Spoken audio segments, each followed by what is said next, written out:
नमो नमः। प्रवाचिका अहंदया जोशी अत्र समेषां स्वागतम्।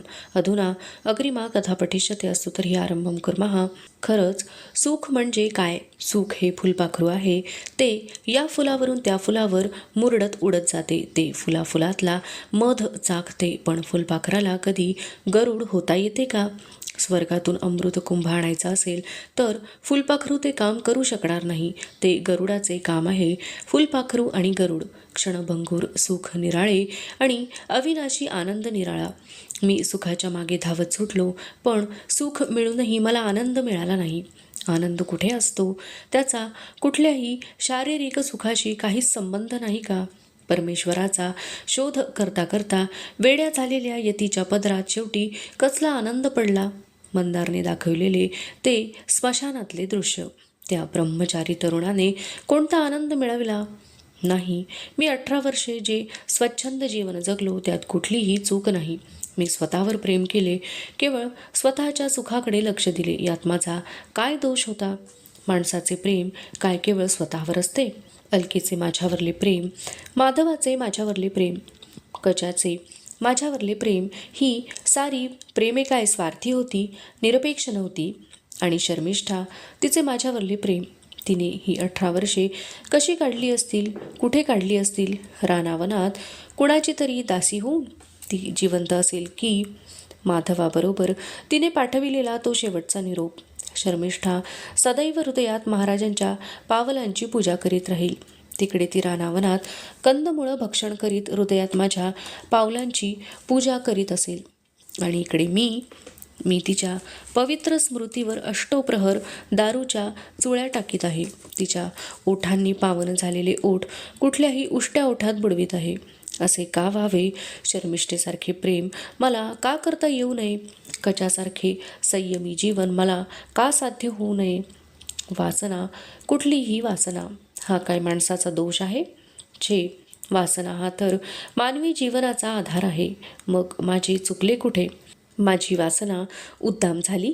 या जगात प्रत्येकाचे लहान सहान सुखसुद्धा त्याच्या स्वभावाने, परिस्थितीने आणि जीवनाच्या अपूर्ण स्वरूपाने मर्यादित केलेले असते, याची जाणीव मला झाली नाही. माझ्याप्रमाणे कचापुढेही सुखविलास हात जोडून उभे होते. तो संजीवनी विद्या संपादन करून स्वर्गात गेला तेव्हा देवांनी त्याचा जय जयकार केला असेल.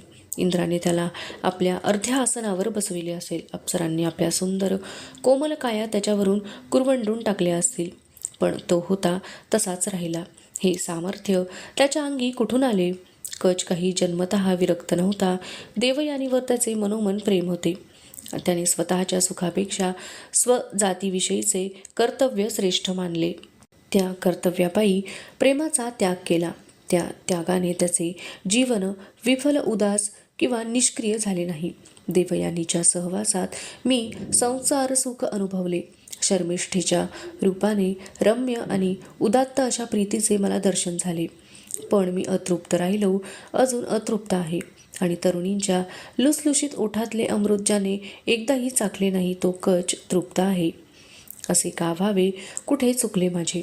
याच अशोकवनातून कचाने मला लिहिलेले ते पत्र पुन्हा एकदा वाचावे असे फार फार वाटते. पण ते तर राजवाड्यात राहिले आहे. या 18 वर्षात कधी मला त्याची इतक्या तीव्रतेने आठवण झाली नाही. या दोन्ही वस्तू एका ठिकाणीच ठेवल्या आहेत. अलकेचा सोनेरी केस आणि कचाचे सोनेरी पत्र. पत्र कधी सोनेरी असते का? विचार करून मला वेळ तर लागले नाही. छे, मला साऱ्या गोष्टी स्पष्ट आठवत आहेत. मंदारने पौर्णिमेपर्यंत सोनेरी केसांची तरुणी या महालात आणून उभी केली नाही, तर सोनेरी केस, कचाचे पत्र, ते पत्र वाचून माझ्या मनाला शांती मिळेल का? पण देवयानी ते दुसऱ्या कुणाकडेही देणार नाही. ते आणायला मी स्वतः राजवाड्यावर गेलो तर ते अशक्य आहे. त्या रात्री देवयानीने केलेल्या अपमानानंतर मी पुन्हा राजवाड्यात पाऊल टाकले नाही. प्राण गेला तरी टाकणार नाही. पण या अशोकवनात तरी मी सुखी आहे का?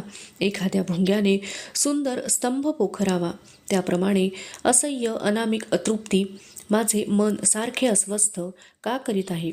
पांढऱ्या केसाने निर्माण केलेली मृत्यूची भीती, सोनेरी केसांच्या उन्मादात बुडवून टाकण्याची ही इच्छा माझ्या मनात सारखी उफाळून का येत आहे? वासना भूतांसारख्या असतात का? कुमारवयातली अलकेविषयीची माझी इच्छा तशीच अतृप्त राहिली. इतकी वर्षे मनाच्या तळघरात कोंडून ठेवलेली ती इच्छा आज मुक्त कशी झाली? या वासनेवर मला विजय का मिळवता येऊ नये? मी सामान्य मनुष्य झालो तर मला आपले मन ताब्यात ठेवणे सोपे गेले असते का? स्वतःच्या सुखाचा शोध सोडून दिल्याशिवाय जीवनातल्या अंतिम सत्याचा बोध होऊ नये असाच सृष्टीचा नियम आहे काय? देवयानीने सदैव यदूला माझ्यापासून दूर ठेवले. या 18 वर्षात माझे वात्सल्य तृषित राहिले, अतृप्त राहिले. यदूची सोबत मिळाली असती तर माझ्या मनाची पोकळी भरून निघाली असती का? यदू नाही तर नाही, पण पुरू मला मिळाला असता तर? पुरू कुठे असेल तो? काय करीत असेल? कुणासारखा दिसत असेल? माझ्यासारखा का शर्मिष्ठेसारखा? किती निर्दय आहे मी! या 18 वर्षात मी त्याला पार विसरून गेलो. विलासांनी माणसाचे मन बधीर बनते का? या बधिरतेमुळे त्याची माणुसकी नाहीशी होते काय?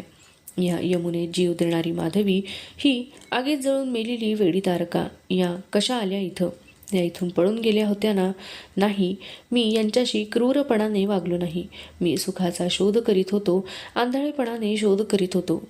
कच कसा संयमी झाला तसे होणे मला का साधले नाही? माझी कामुकता हा वडिलांकडून मला मिळालेला वारसा आहे. तो माझा शाप ठरला.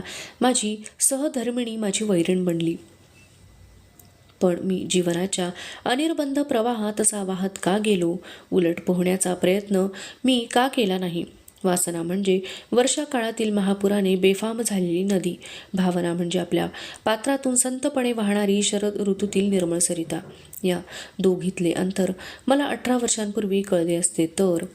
बाह्यतः मी मंचकावर स्वस्थ पडलो होतो, जणू गाढ झोपलो होतो, पण माझ्या डोक्यात घणाचे घावामागून घाव बसत होते. नको असलेल्या गोष्टी पुन्हा पुन्हा स्मृतीच्या खिडक्या उघडून डोकावून पाहत होत्या. माझ्या काळजाची कालवाकालव करीत होत्या. गतजीवनाकडे निर्भयपणे पाहण्याचा धीर मला होत नव्हता. या साऱ्या दुःखांतून मुक्त होण्याचा मार्ग एकच होता, आत्महत्या.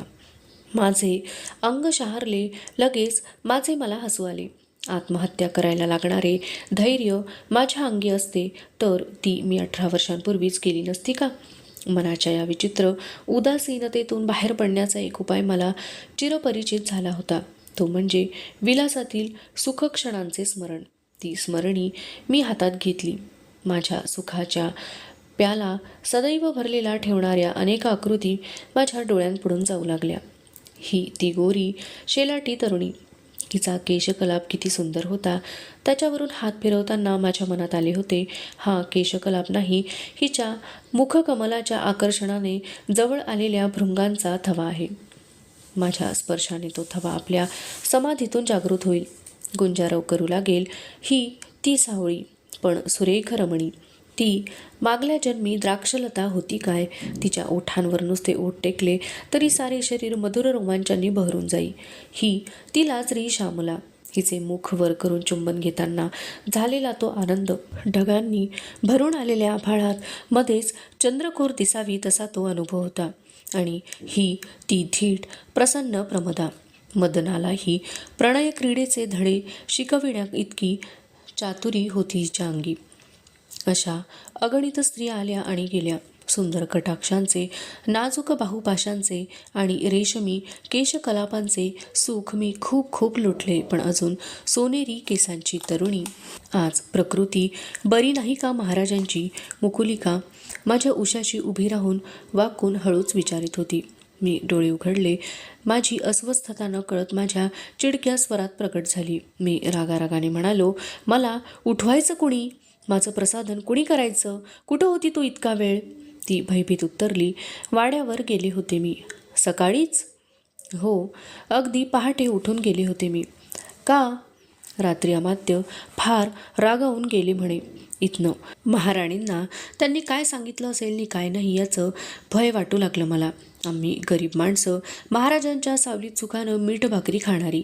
महाराणी रागवल्या नि त्यांनी सावली काढून घेतली तर तेव्हा म्हटलं स्वतः जावं, काय झालंय ते पाहावं. काय काय पाहिलंस तिथं? आनंदी आनंद चाललाय राजवाड्यात. एवढा कसला आनंद झाला आहे महाराणींना? मी तर अजून जिवंत आहे. आलं लक्षात. यदूला शत्रू न पकडल्याचा उत्सव साजरा करीत असतील त्या. मुकुलिका चपापून माझ्याकडे पाहू लागली. मग ती म्हणाली, युवराज काही देत नाहीत, ते सुटले. रात्री यदू पकडला गेल्याची वार्ता येते काय आणि सकाळी तो सुटल्याची बातमी कानी पडते काय? सारेच अघटित होते. मी आश्चर्याने उद्गारलो, युवराज सुटले? कसे? कुणीतरी शूर तरुणानं आपला जीव धोक्यात घालून त्यांना सोडवलं म्हणे. त्या मित्राला घेऊन युवराज इकडं यायला निघाले आहेत, ही शुभवार्ता घेऊन आलेला दूतच सांगत होता हे मला. यदू शत्रूच्या कैदेतून सुटला हे ऐकून माझे हृदय उचंबळून यायला हवे होते, पण माझ्या तोंडून शब्द बाहेर पडले. यदू सुटला? बरं झालं. या 4 शब्दांची माझी मलाच भीती वाटली. माझ्या साऱ्या भावना आटल्या होत्या काय? माझे काळीज गोठले होते काय? गेल्या 18 वर्षात ययाती जीवन अधिक जगत होता की तो कणाकणाने मरत होता. ययातीचा कोणकोणता भाग तृप्त झाला आहे, कोण कुजबुजले हे ययातीचे फक्त शरीर जिवंत आहे. मुकुलिका गडबडीने सांगू लागली, देवींचे वडील लवकरच येत आहेत इकडं. कोण? शुक्राचार्य? छे, ते तर मोठ्या तपश्चर्येला बसले आहेत. त्यांची ती तपश्चर्या संपली म्हणे. शुक्राचार्य इथे येणार? मग आपण हस्तिनापूर सोडून कुठेतरी दूर जावे का? मुकुलिका बोलतच होती.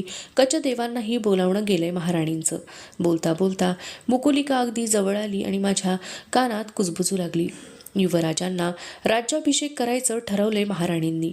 शुक्राचार्य आणि कचदेव या दोघांचेही आशीर्वाद या नव्या सम्राटांना मिळावेत म्हणून. देवयानी माझ्यावर पुन्हा सूड घेऊ पाहत होती. मनाशी निश्चय केला, नाही काही झाले नाही तरी हस्तिनापूर सोडायचे नाही, सिंहासन सोडायचे नाही. माझ्या मनात आले. देवयानीने अगत्याने बोलावले पाठवले तर कच येणार कसा? मी मुकुलिकेला म्हणालो, शुक्राचार्यांप्रमाणे कचही तपश्चर्येला बसला होता. हो, पण त्यांची ही तपश्चर्या संपली म्हणे. मी हसत म्हटले, सर्वांचीच तपश्चर्या संपण्याची वेळ आलेली दिसते. ठीक आहे, मग माझी सुद्धा तपश्चर्या संपली. म्हणजे? आधी प्याला भर, मग सांगतो तुला सारं. सकाळीच? अधिक बोलायचं कारण नाही दासीला. मी विषाचा प्याला मागितला तर तो मुकट्यानं भरून द्यायचा, एवढंच काम आहे तुझं. मुकुलिका आरशाजवळ ठेवलेली मद्याची सुरई आणावयाला गेली. तिच्या पाठोपाठ माझी दृष्टीही तिकडे वळली. ते 2 पांढरे केस डोळ्यांपुढे नाचू लागले. लगेच त्या पांढऱ्या केसांतून जटाभार धारण केलेले शुक्राचार्य प्रकट झाले.